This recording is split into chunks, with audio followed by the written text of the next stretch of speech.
bad news yesterday. How did you relay the news of the injury to the team, and did you say anything specific to your posts?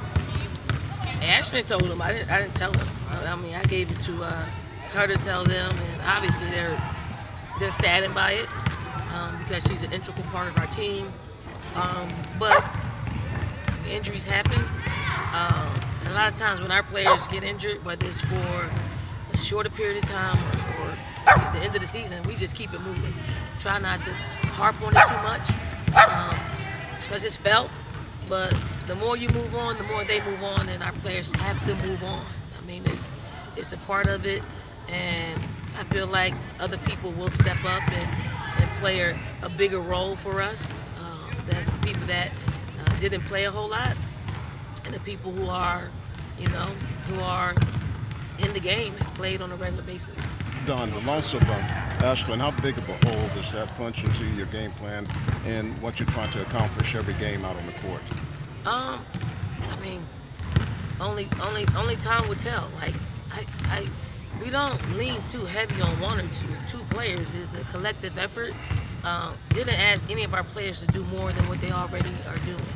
You know, when you ask them to do more than what they're doing, they play, out of their capabilities. So we just want everybody to hold serve, and hopefully the people that haven't played just to give us what they do best on any given day. So we're just gonna keep moving.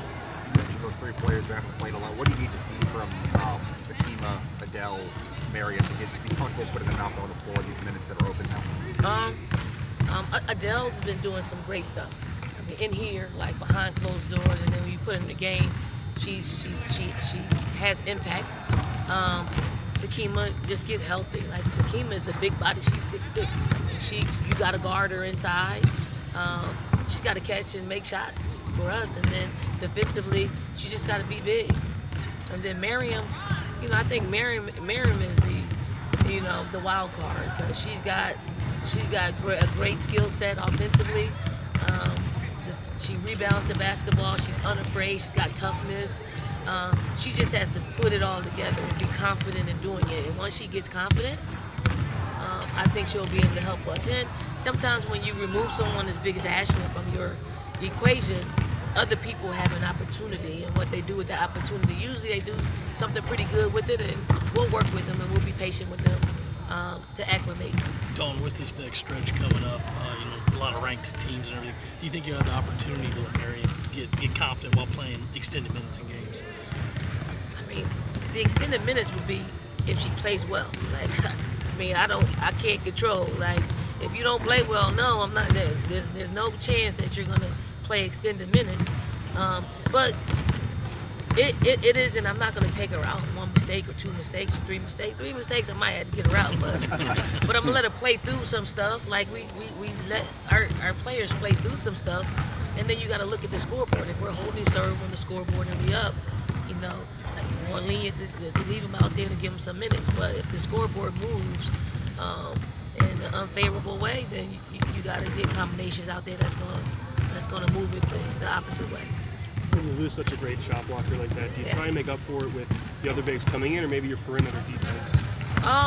You do a little bit of both. I mean, there are players on our roster that they're not shot blockers. They are deterrers. Like, Kima's a deterrent. She can deter. Mariam, she's big. Adele, she's probably she'll hack into a block, but you feel her presence. Like, you're not gonna just go in there and easily go get something. Ashlyn makes things life easier for sure. Like, defensively, offensively, but we don't have her. Like, and we're not going to harp on it. We don't have her, so we're gonna have to figure out ways in which to close the gap that she created.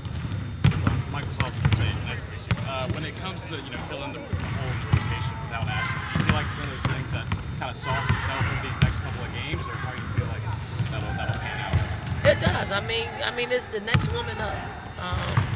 And if that next woman up isn't ready right now, we'll continue to get in here in practices to try to expedite that, and then in the games we might need to try something different. Might need to play small ball. I'm not. I mean, the last time that we lost a big such as Ashlyn, we played small ball, and it worked out for us. And we might have to pull that rabbit out our hat. Don't get me wrong, I know you have to get through Thursday before you can think about Sunday, but obviously Texas is new to the SEC, Vic isn't. Would you even kind of classify what y'all's history is as a rivalry at this point, or kind of what's he going to bring back to this Texas team in the SEC?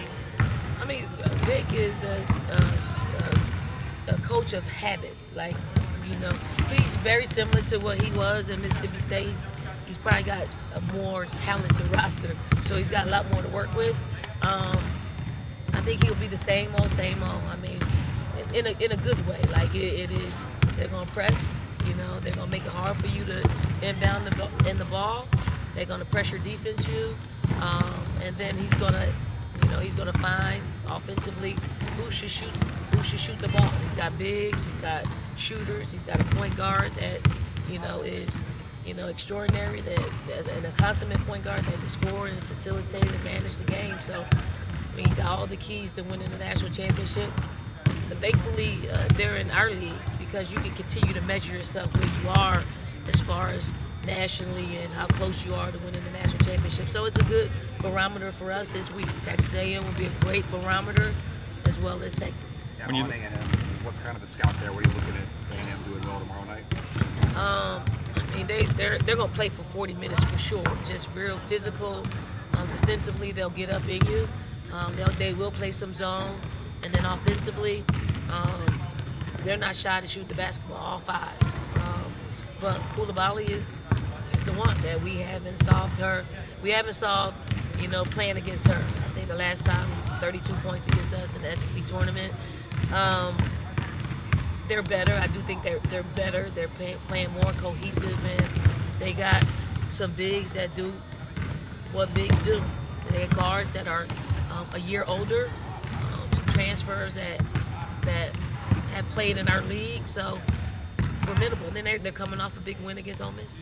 Tahina, a Wooden Award finalist. How have you seen Tahina just grow this season? I know you talked about wanting to see her improve her short game, the 2-pointers, and she seems to have done that. How have you seen her improve this year? I mean, she's comfortable. She's comfortable. And there's nothing like comfort. Like, she knows what's, the shots that we're setting up for her. She's met us halfway with her ability to defend. I'm really impressed with her defense, and then her ability to adjust. Right? She's not shooting it as efficiently as she did last year, and a lot of that is because she's countering that. I'm hoping the counters will loosen her up to have a little bit more open shots out there outside the three, but she's a pro. She's a pro. Pro habits puts her in a position to where she can just comfortably play her style of play and adjust when needed. Anything else, Coach? Thank you, Coach. Thank y'all. Thanks, Sean.